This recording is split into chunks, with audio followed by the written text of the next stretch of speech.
Hey, the broadcast is live. How you doing, Dave? I'm doing well. How are you, Sarah? I'm doing pretty good. I'm a little depressed right now about the topic of today's Facebook Live. We were just chit-chatting a little bit before we got started, kind of like what is there to say other than it's going to be a rough few months for everybody in Yeah, Illinois. it's going to be tough. It's going to be tough out there, and yeah, it's hard not to view it as a major buzzkill. Yeah, well, my name is Sarah Moskowitz. I'm Deputy Director at the Citizens Utility Board, and Mr. Buzzkill himself, Dave Kolata, our Executive Director. And we're coming to you live from Chicago today to talk about high electric and gas prices. We got the new October prices in for both ComEd and Ameren, and they're high. Ameren's price per kilowatt hour right now is over 12 cents, which is over twice as much as it was last year. Hmm. ComEd's price per kilowatt hour is higher than it was last year, but that is offset to a large extent by the carbon-free energy resource adjustment, thanks to CEJA. But however you slice it, heating bills, if you heat with natural gas, are going to be really high this winter across the state. I'm seeing the highest per therm rates that I've ever seen since I started doing this kind of work 22 years ago. So I don't know, Dave. What what do Well, you yeah, tell I mean, people? just to put a finer point on it, I mean, yeah, Ameren electric prices will be 126% greater than they were this time last year, and ComEd prices will be 26% higher. As you say, it could have been a lot worse for ComEd customers. The CMC carbon mitigation credit adjustment that really the governor and General Assembly deserve a ton of credit for passing. We are getting basically a credit on our bills, courtesy of the nuclear plants in this state. Because of the deal that they signed up for. And that is certainly going to cushion the blow a little bit in Northern Illinois when it comes to electric prices. But yeah, we're headed into a very, very tough winter. You know, if you boil it all down, what are the big causes of what we're facing right now? Well, you've got the Russian invasion of Ukraine, which has increased natural gas prices quite substantially, which puts pressure on both the heating and electric bills because of the way electric markets work. And you've also had, in the case of our natural gas utilities, you've had really out of control spending. And so we have a situation in the city of Chicago, for example, with People's Gas, where even before this winter, even when we're talking about summertime bills, over a third of the city, structurally speaking, can't afford to pay their heating bills. And so all of this points to, one, a very difficult winter, and we can talk about some things that people can do, although there certainly aren't any magic bullets. But two, it really points the way toward needed structural reform. We can't keep throwing money behind a system that is increasingly unaffordable and that we've known for some time is not good for the environment either. So we really have to be smart about this, do what we can in the short term to mitigate some of the pain here, but then systematically work toward improving, particularly the heating system in this state. I think with the passage of the Climate and Equitable Jobs Act on the electric side, the future is bright. As long as we implement CEJA correctly, I think there's a lot of elements of that bill that are going to reduce electricity prices, and that's good. But we have to do a lot more to help people out on both the electric and gas side in the short term. And, you know, we need to continue to move the state forward on advancing affordable clean energy. So I saw some news. I think it was in Cranes earlier this week about some talk in Springfield to to push some taxpayer funds to provide relief for Ameren, Illinois customers. What's that all about? And does that sound like a good idea? Well, we need to do everything we can to help customers in the state afford their bills. We do think that providing benefits relief for customers makes sense. What you're referring to, a bill has been introduced by Leader Jay Hoffman in the House and Senator Belt in the Senate. And what it would do, there are, as we understand it, some leftover CARES Act dollars. These were stimulus dollars, COVID relief dollars that were sent to the state, about $200 million. And so what this would do is appropriate it for Ameren area customers. It is a concept that we strongly support. I personally talked to Representative Hoffman about it and told him that CUB will do everything we can to make sure that customers are getting relief. I do think that while situation is better in Northern Illinois, because of the carbon mitigation program, because of CEJA and this big credit on our bill, that courtesy of the nuclear plants, it's a little bit better, but people are still struggling in the ComEd service territory as well. And so I think trying to find a solution, I know money is finite, but trying to find something for Northern Illinois as well, I think would be appropriate. But yeah, we're hopeful that something can pass in the veto session, because it's definitely, we're heading into, as you said, at the start of this, a very difficult winter, and any relief that we can provide to consumers is much needed. Yeah, but at the end of the day, I mean, the status quo isn't really working, so anything that we do along those lines is basically a Band-Aid, and it helps alleviate kind of immediate misery for sure, and can help prevent some dangerous. Well, that's the unfortunate truth of this is that there are no magic bullets in the short run. There is increasing energy assistance. LIHEAP, for the folks who are eligible, has reopened. We would encourage folks to go to helpillinoisfamilies.com. I think they've made it a little bit easier to sign up for LIHEAP recently, and there are some resources out there for folks who need energy assistance. Energy efficiency. There are a lot of really good programs in this state, and CEJA expands upon them. And you can save a surprising amount on your bill with very low cost or even no cost actions. Just literally sealing cracks can save in your place can save quite a bit of money. So now's the time to do things like that. But there are no magic bullets. What we really need to do is continue the process that we've done here in Illinois over the last decade to pursue affordable clean energy. And we really need to focus substantially on the heating system, because that's where we're going to see, I think, the biggest and most dramatic impacts. Natural gas heat is just simply unaffordable these days. And we know that it's not good for the environment either. And while we can't get rid of, nor should we get rid of, the natural gas system overnight, there are increasingly good opportunities with the high efficiency electric heat, and with the tax credits that just passed in the Inflation Reduction Act. The economics of electrification have just gotten way better, and so we're excited about that. We think there are really good opportunities to save money for consumers and improve the environment and public health. But it's not something that can happen overnight, right? I mean, this is not going to help in the short run. We're talking about something that will help 5, 10, 15 years down the line. And we need to do that. But there are some options out there. And in addition to making sure that that you're taking advantage of the programs that are out there, one of the things at CUB that we're emphasizing, the folks who ask us what they can do is contact your elected officials, get engaged in the process, and really push folks to pursue some of these medium and longer term solutions, because we can't just keep throwing money behind a status quo that is increasingly unaffordable and untenable. Yeah, so I spend a lot of time looking at the filings that the utilities now are required to report to the commission.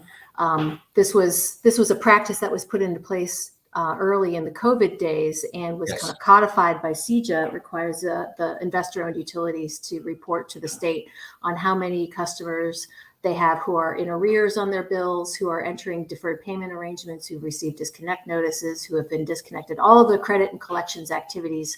And they're fascinating. These reports, they have summary reports, but they also break it down by zip code for each utility's territory, and it paints a bleak picture of that status quo for Illinois customers. I've spent a lot of time diving into the People's Gas numbers in the city of Chicago. The People's Gas numbers are just truly astonishingly bad. The system is are really, from a socio-political point of view, at least, it is functionally insolvent. You've got over a third of the city not being able to pay their gas bills as it is. The main driver of that is not actually the Russian invasion of Ukraine, although that's made a bad situation worse. The main driver is a pipeline replacement program that Peoples has never been able to manage. They've never been able to hit their goals. It's way more expensive than they projected. And the unfortunate truth of it is that we're only about maybe 40% through that pipeline replacement program, according to People's own estimates. And we're already at a place where over 30% of the city can't afford it. And when you go to certain neighborhoods in the south and west side, it's over 50%, as you're referring to. I mean, it's just untenable. And that's why we need to move on to solutions. And, we've been working very hard and are hopeful that maybe something here can happen at the city council, because there are really cool opportunities with high efficiency electric heat pumps. We don't have to stick with the status quo. We have options. We have other better forms of heat. And while the transition can't happen overnight, which leads to a lot of complicated policy questions, it can happen and it needs to happen. And just collectively putting our heads in the sand and hoping that it's going to be okay is just not working. And, we really need to move to the proactive solutions phase of this while doing everything we can to help people in the short run, because it's going to be devastating. Yeah. It's really like everything, we need to do everything. We need to get immediate relief for people who are struggling. We need to work out some solutions to move to clean, cheaper energy, building retrofits, energy efficiency. I mean, we've got to throw everything we can at this problem. And so that's kind of, it's bewildering as a consumer advocate, because there are so many levels of the stuff that we need to tackle to make sure this is done right. Another thing that comes to mind is yet another process that CEJA created at the Illinois Commerce Commission, where they've been mandated to conduct a study on the viability of a low-income discount rate for gas and electric customers, which is pretty interesting, right?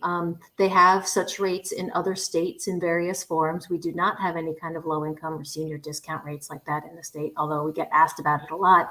And so the question about the extent to which that can really help people overcome their energy burdens, but do it in a way that doesn't add like a crutch to kind of a failing system is a key question. Yeah. I mean, I think there's definitely more than this state can do to help folks out who are lower and moderate income and seniors on their bills.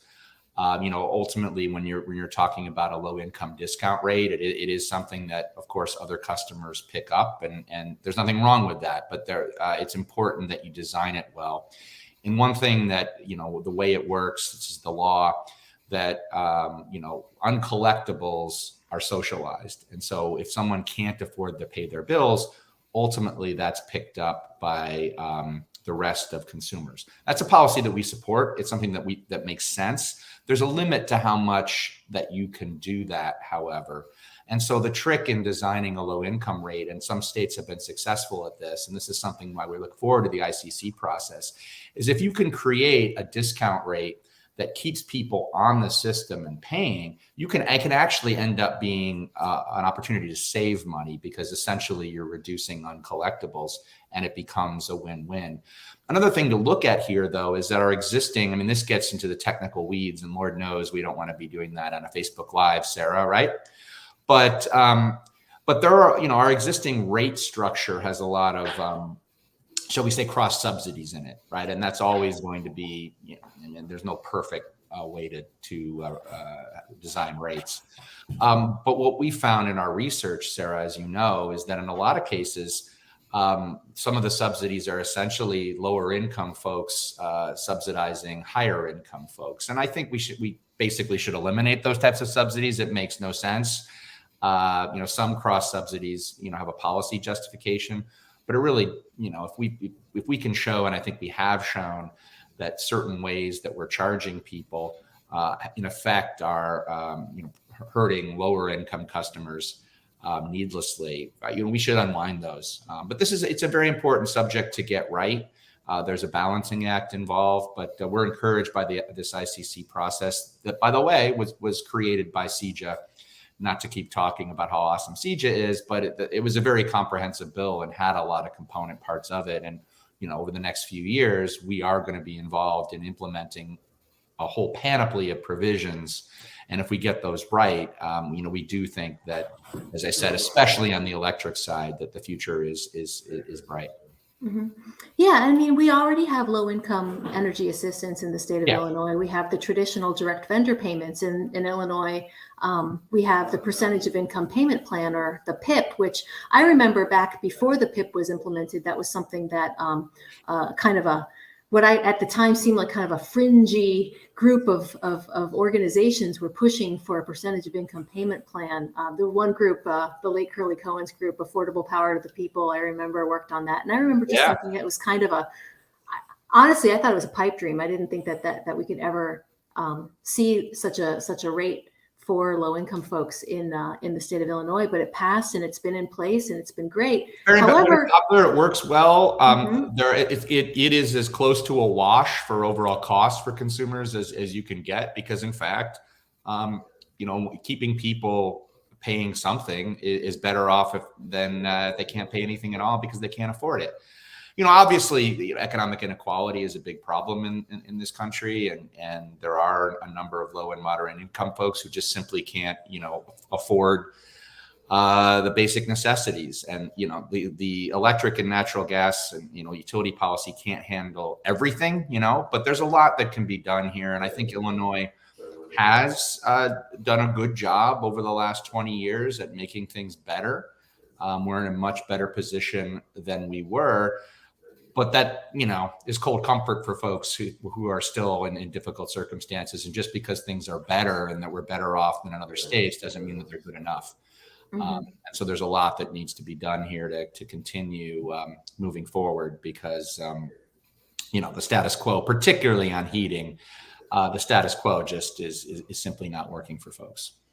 And I'm glad you brought up kind of nationwide issue. This isn't just an Illinois problem. Oh, God, no. I mean, the fuel prices are up across the country, and worse in some places than here. Yeah, it's significant. I mean, I don't want it's significantly worse in a lot of parts of the country. It doesn't mean it's good here in Illinois, but it is worse. And these are not just national. It's not just Illinois. It's not just U.S. I mean, it's really kind of world phenomenon.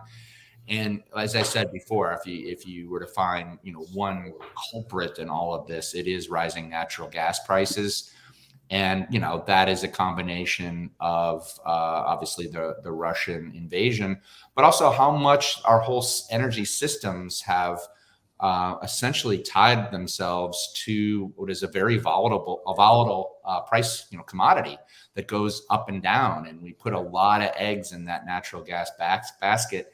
And I think that's shown that the risk involved in that.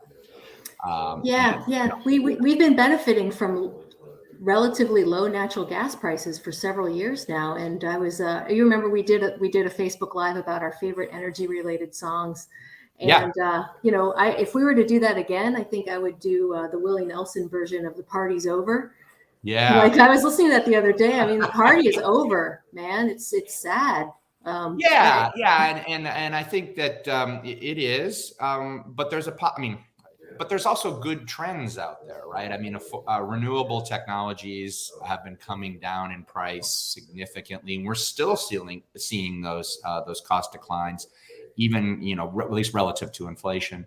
But with the Inflation Reduction Act and the massive tax credits for clean technologies that are in that bill.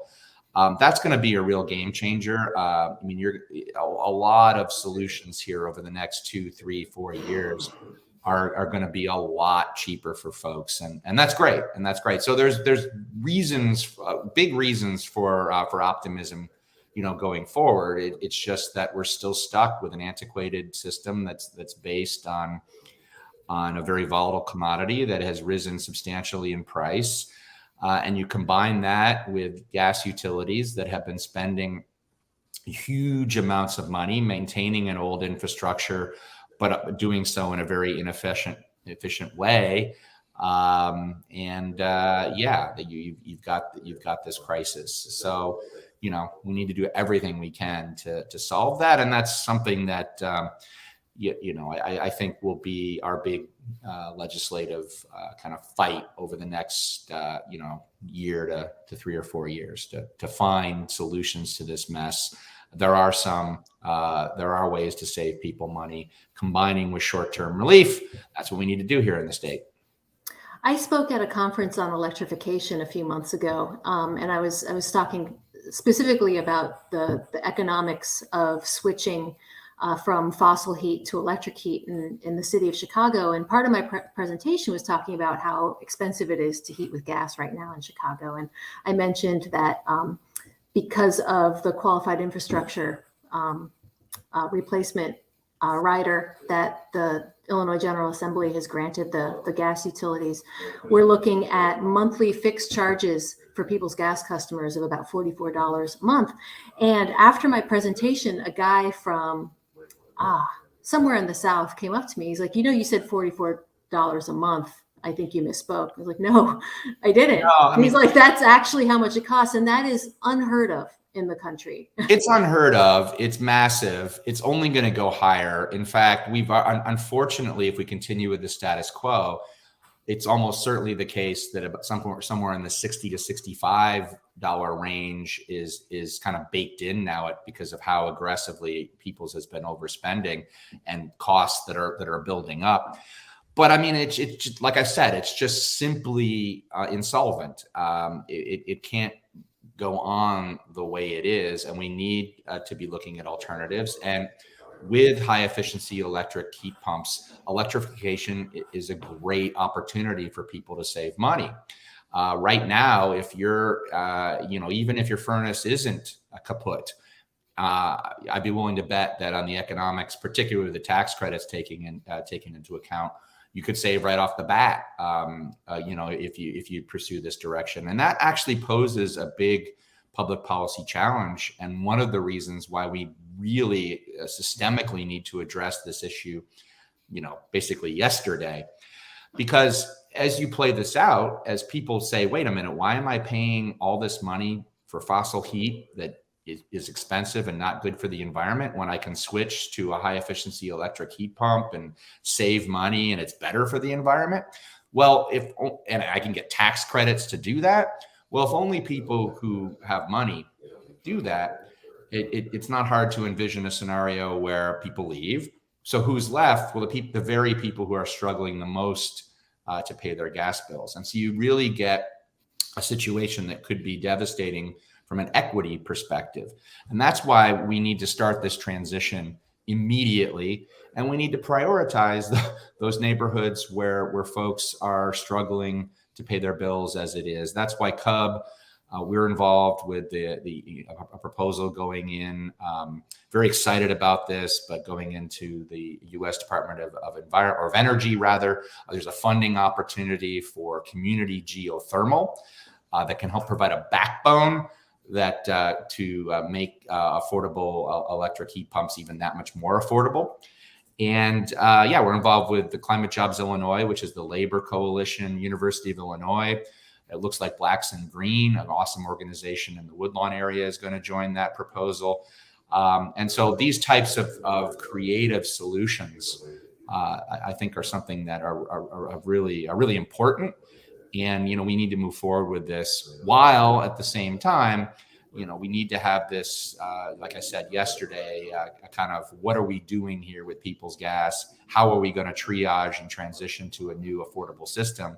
Because just simply sitting here and having it be kind of a slow motion train wreck, isn't helping anyone.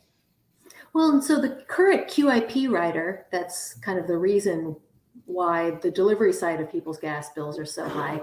Yes. That's set to expire, right? Yeah, that's set to expire at the end of 2023. We expect that there will be a debate in the General Assembly around this. Obviously, CUB, along with AARP, Illinois PIRG, and a lot of members of the Illinois Clean Jobs Coalition. Attorney General Kwame Raoul has been a strong leader on this issue, are opposed to that. I think that, we'll see what happens. My own sense here is that, and Sarah, we were talking about this the other day. I do think it's that this discussion around what to do with this rider will lead to what's known as a future of gas proceeding, where these issues of where are we today and how do we transition in an equitable and fair and consumer friendly way to where we need to go, both from a consumer and an environmental point of view. Those are some difficult conversations. There's some difficult issues involved, but they are solvable. And I think it's, in many ways, it's similar to the journey. We're now, I think, at the start of a journey we've been going on now for about 15, 20 years in the electric side. We're just kind of starting that now on the gas side, trying to take advantage of new opportunities and find solutions here, so that we can both clean up and end up with a more affordable heating system. We're optimistic that that can be done, but you know, as we reiterated throughout this this Facebook Live, you know, there are no.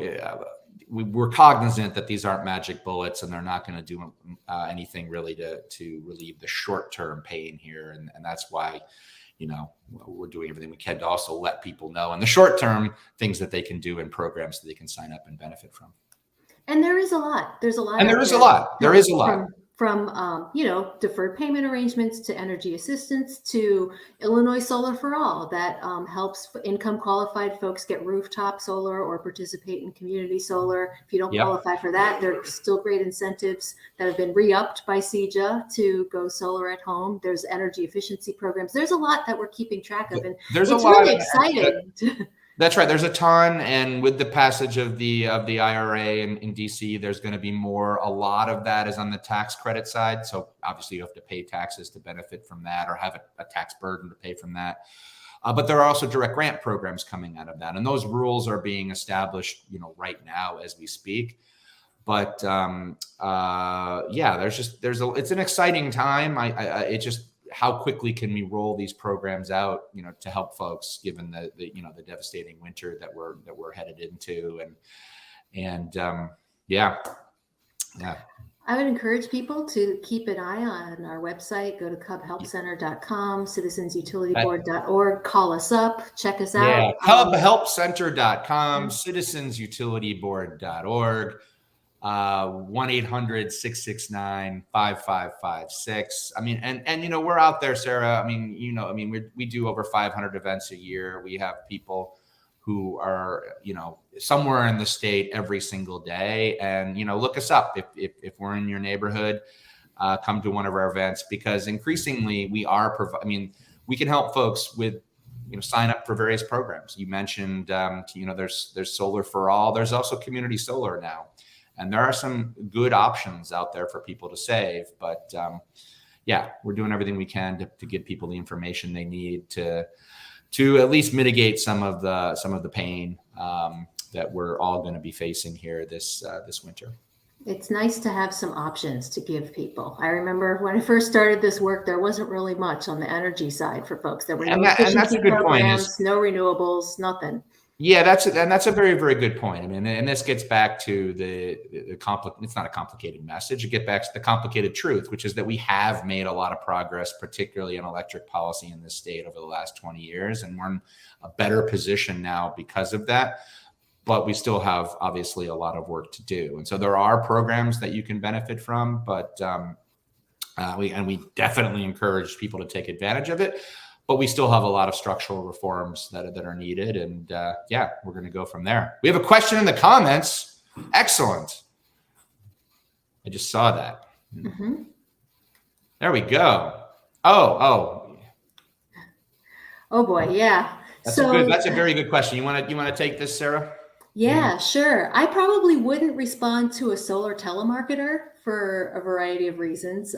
Even if the product that they're shilling for is legit, probably the folks calling you don't really have the information to help you make an educated decision. So there are a lot of legitimate rooftop and community solar companies doing business in the state of Illinois. And so I would encourage folks to start on the CUB website or at the state website. There is a state program where there are incentives available for going solar for residential electric customers. And to participate in that program, a company needs to be an approved vendor. And so that would be a good place to start. So the state website is called illinoisshines.com or org. Illinois Shines, or you Illinois can go to Shines. citizensutilityboard.org and look up information on clean energy, and we have whole fact sheets about that. Yeah, we do. And the only other thing I would add to that, because that's a great answer, is the group buy that we've. Thank you, Dave. Yes. Yeah. Also, I don't know. I think we're coming up on deadlines for that. But if you live in Chicagoland, if you live in Chicagoland, we are running a discount rooftop solar group buy in partnership with the counties around Chicagoland and the Midwest Renewable Energy Association. And so again, if you go on CUB's website, look up Grow Solar, and you can. That's where you can sign up for discounted solar through a company that we have vetted as part of a committee with officials from the various counties around and Chicago. has bid, and they're the low cost provider. So that Grow Solar program, I mean, I think you're right. It's close to the end of this round, but it is something that we envision that will be reopened here periodically. And so that's another good option. Great question. I really appreciate it. Yeah, and when in doubt, always just give CUB a call. Yes. We can tell you what you know, but also hearing about these scammy companies is important for us. We want to know what's going on out there. Absolutely. Well, we're coming up on over half an hour. So again, it went by like that, Dave. It does. Thank you for taking the time. There's a whole lot to talk about as always, but I hope you hang in there and you have a nice weekend, everybody. Yeah. Have a nice weekend, everyone. All right. See you later.